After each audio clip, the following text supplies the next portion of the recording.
John Duggan with you through to 5. You can text us 53106. Now, the football pod are hitting the road again. We're delighted to announce we're heading to Killarney for our first big show of the summer, all with thanks to AIB. Tommy Rooney, Paddy Andrews and James O'Donoghue, who will be bringing the football pod to the Great Southern Hotel for a live episode with special guests on Thursday, May 4th. Join us for a brilliant night of football chat and crack. Plenty focus as well on the All-Ireland champions Kerry and the contenders who are coming for their throne. This is an exclusive off-air event. Tickets are limited, so don't delay. Go to offtheball.com/events, all in partnership with AIB.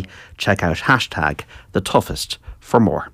Let's talk about football now then. So Fermanagh and Derry contesting an Ulster Championship quarter-final at Brewster Park 5 o'clock this afternoon. Then at 4 o'clock tomorrow, Tyrone and Monaghan do battle in the last stage of the province at Healy Park. Joining me to look ahead and give us reflections of what we saw last weekend is Donegal's former All-Ireland winner Eamon McGee. Eamon, good afternoon.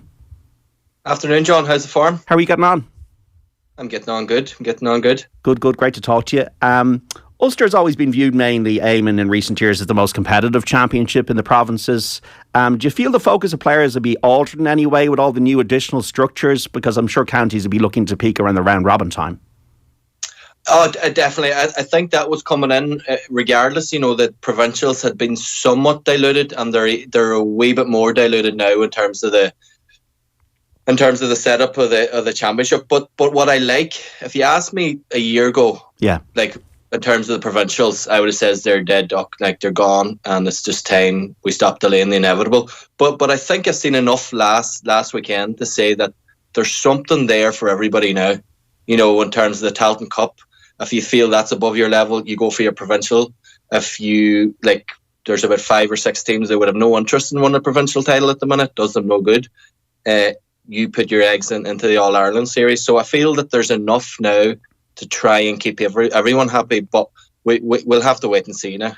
Yeah, so Cavan need to get to the final in Ulster, and as do Clare in Munster, to be guaranteed place in the Sam Maguire. But there are teams, as you say, that there's a jeopardy element now. Meath have to get to the Leinster final, for example. Kildare and Cork could be dragged into the situation where they're not actually playing the Sam Maguire Cup if there's more shocks. It is complicated, but it's feeling its way out. I think one of the legacies of Clare beating Cork is that Meath have to get to the Leinster final now.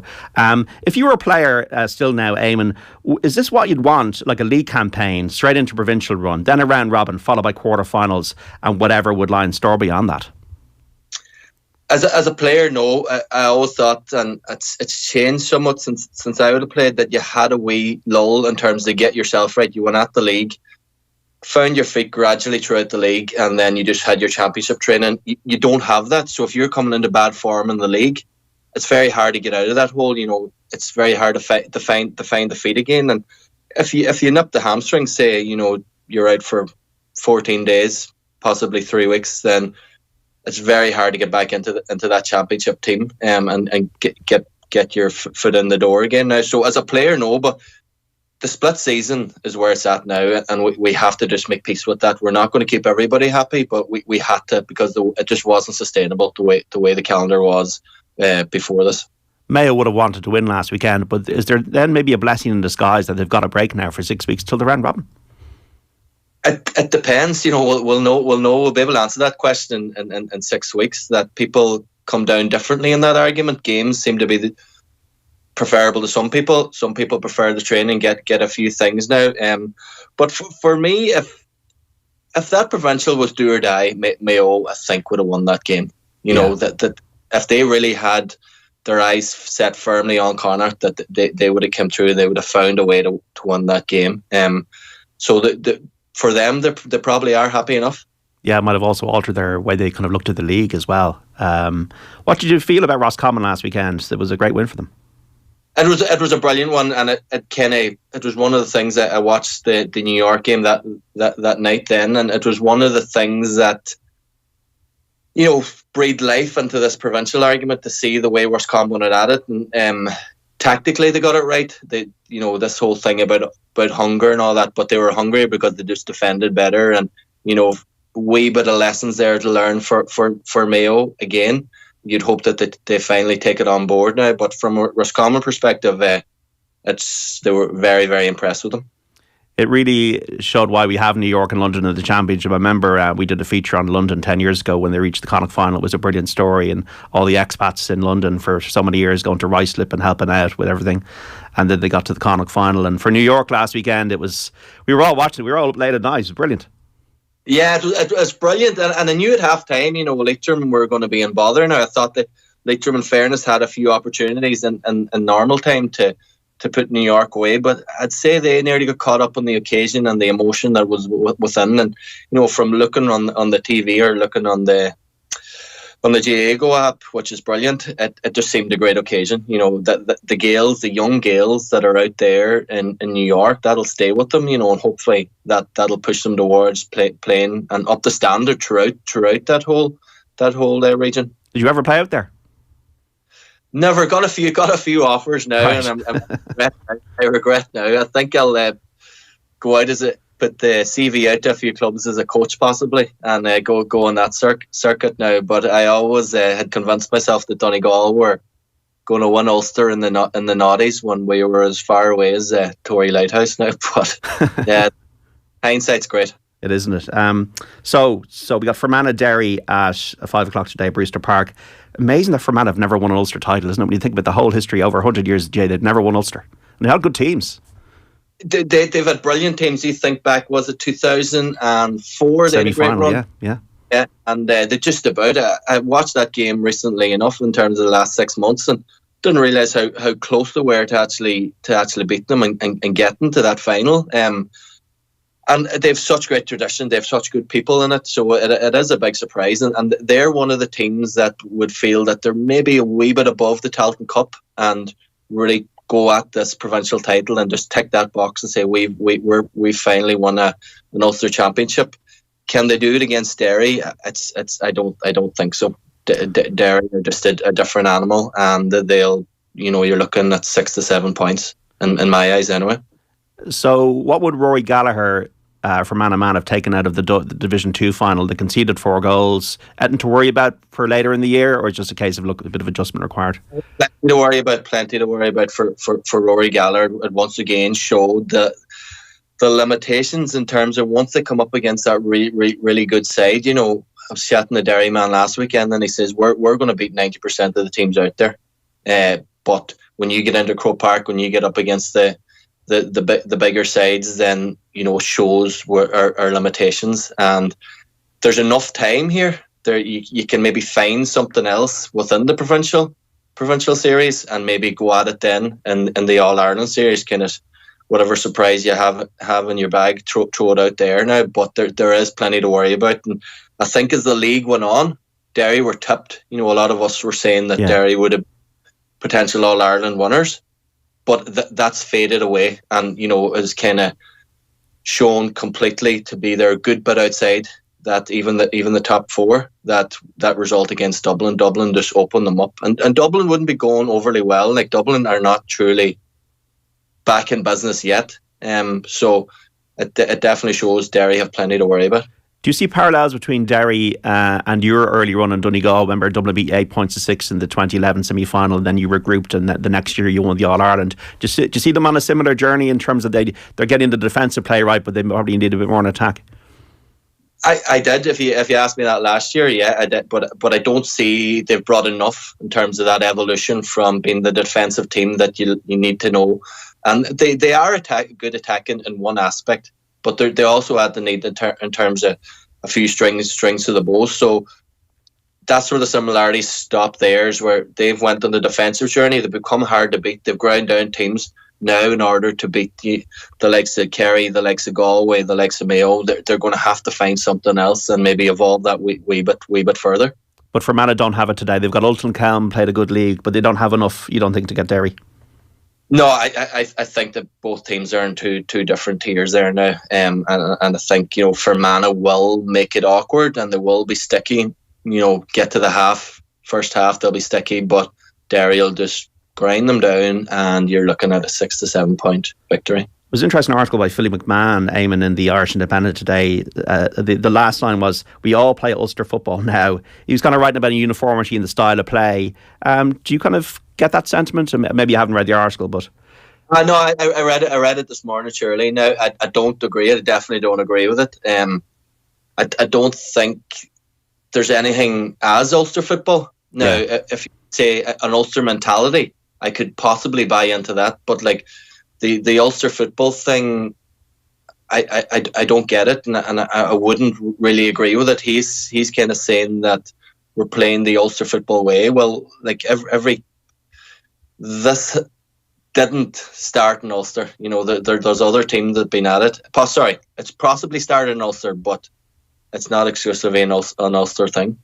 Do you see uniformity on the style of play across the country, or do you see teams with, as I say, like with, you know, the way in soccer you have managers that evolve, like Pep, and like Roberto De Zerbi for Brighton has been lauded for the way he plays. Are you seeing any kind of new alchemists in terms of county management, or do you see uniformity to the way all teams are playing? I'm saying total uniformity, and I think that's kind of there's a fear that people are afraid to try the brave and the new. Like if you go back to Philly's point, you know, Dublin were able to mix it up, and ultimately that's where every coach wants his team to be. Is that you can, if you want to play one way, we'll play that way. If you want to play this way, we'll play this way. And too many coaches are afraid to go out and try and give the team that freedom. They're all going off the one, you know, they're copy and paste. They're all doing the one thing, and you know, in my opinion, anyway, there's just a dearth of talent in terms of the coaches. You know, 80 to 90% of the coaches out there are just very unoriginal and just doing off the one playbook, and just there's a fear out there to go out and express yourself, and that ultimately comes into the players. Then, you know, the players become afraid to express themselves. And we become this methodical kind of machine-like way of playing, and that's what we're seeing now. You can nearly predict the patterns of play in a lot of games, and hopefully there's a few coaches that step up. And you know, there's so much pressure in an inter-county game. I kind of feel sympathy for them now that we've seen it up here in the last few years with Declan Bonner and the pressure he's felt online, and yeah, everything was doom and gloom, and there's so much pressure, so it's not easy to go out and say, right, I have an idea how to this brave new way of playing. But when you have, you know, players have expectations of doing well, they're given a lot of their time. They want to do something, achieve something. Fans have an expectation, so it's very hard to go on and try this new thing that some coaches might have. Even Joe Biden has an expectation there in Mayo. For Sam, the Joe Biden speeches, did you? Yeah. Is there any county though that you think are a little bit outside the curve or against the grain in what you're saying? Maybe Galway or Louth or anybody, Mayo, anybody that way?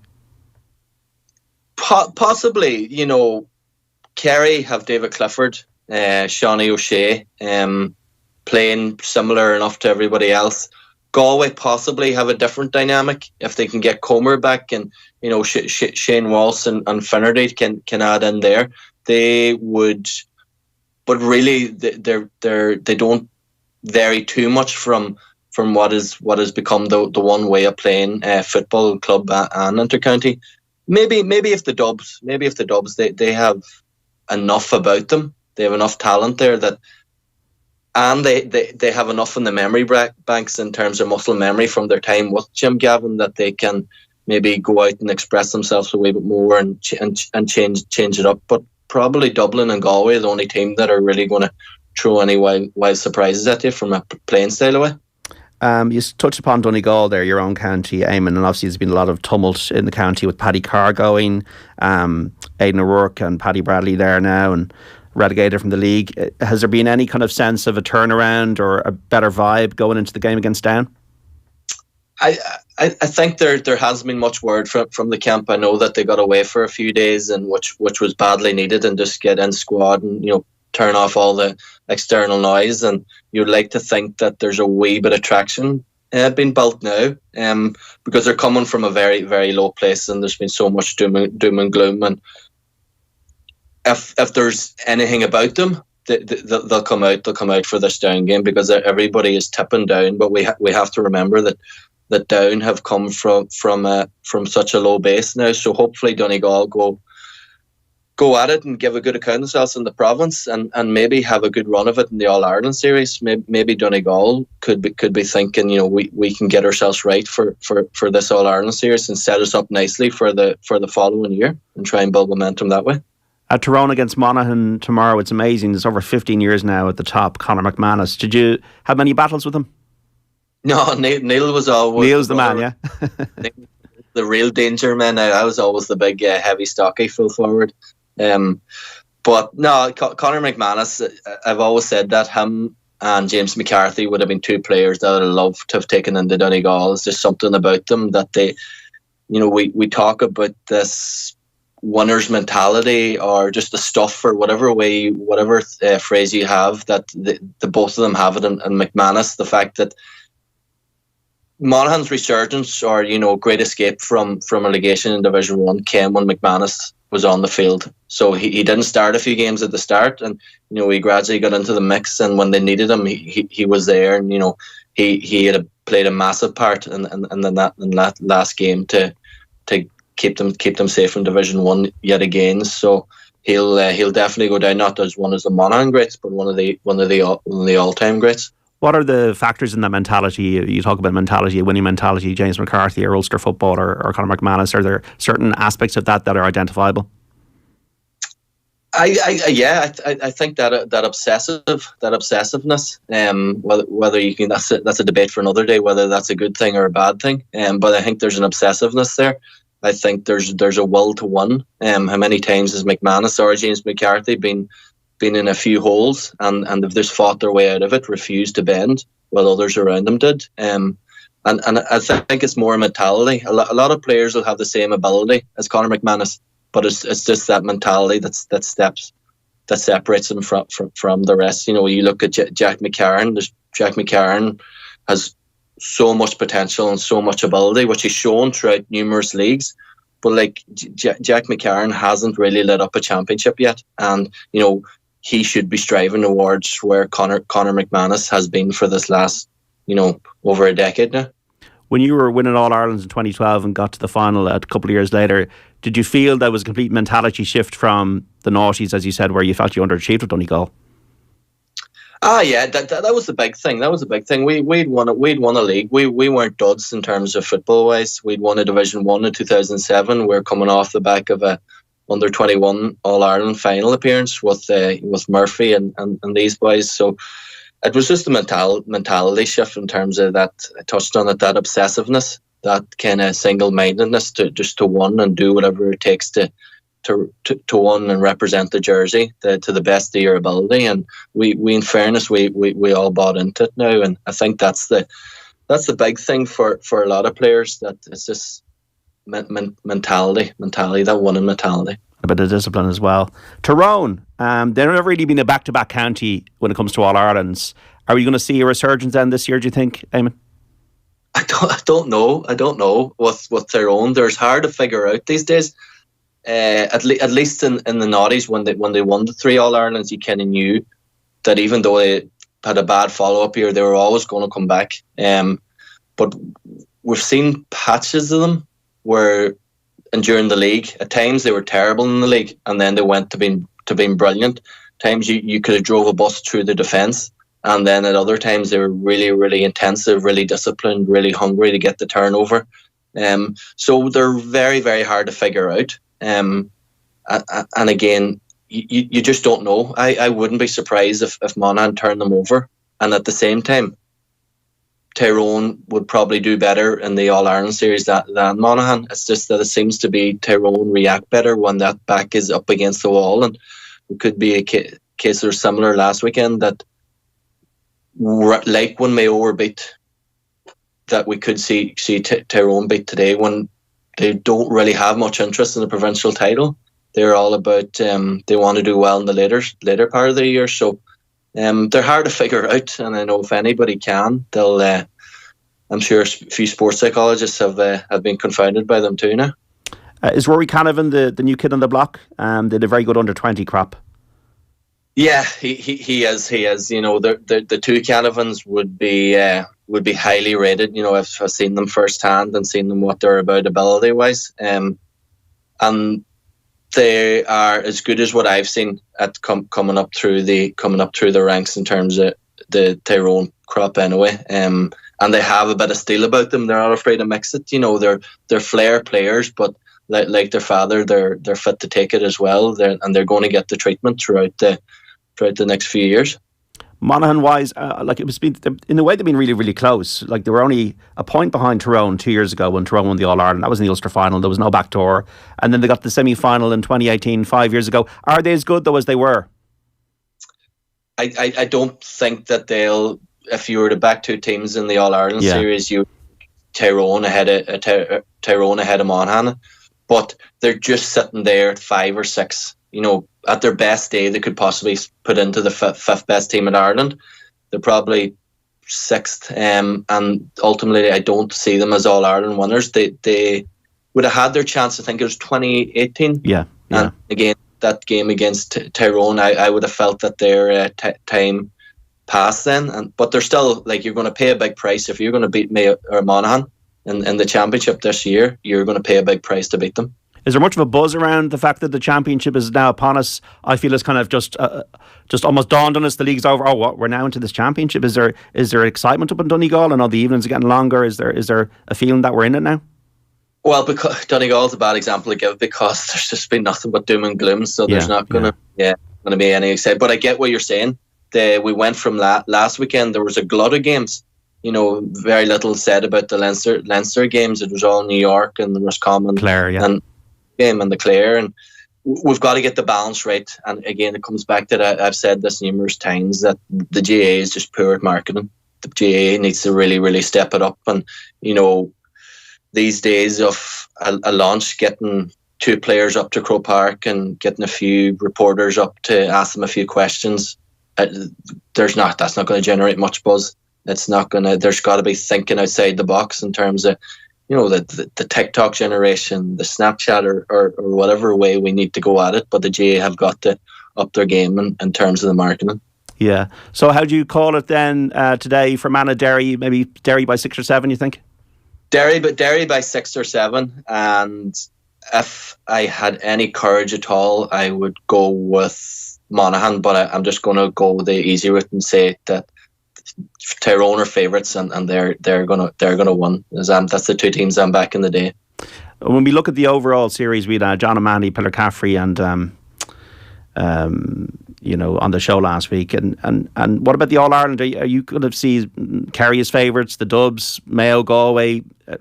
Are you really looking at 3 or 4 teams that realistically only have a chance to win this, Sam?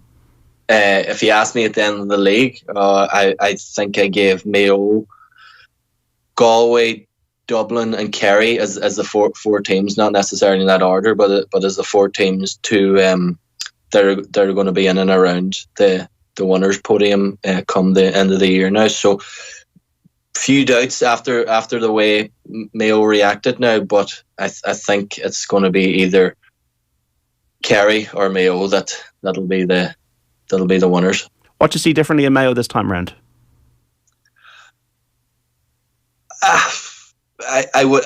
I didn't see anything different from them last weekend. They managed to lose that game now, but there was an edge to them. There was smart the way they were able to mix up their games throughout the league and the way they went about their business. There just seemed to be something different about it. But then come the championship, they played into a few old bad habits and just didn't really think their way out of that game.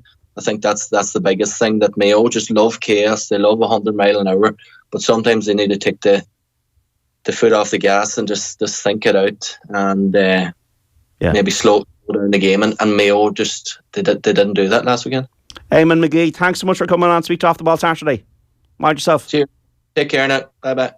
Donegal's All Ireland winner there, Eamon McGee. It is Aston Villa 2, Newcastle 0 in the Premier League. Into the second half there. We're going to talk camogie after the break, after the news here on Off the Ball.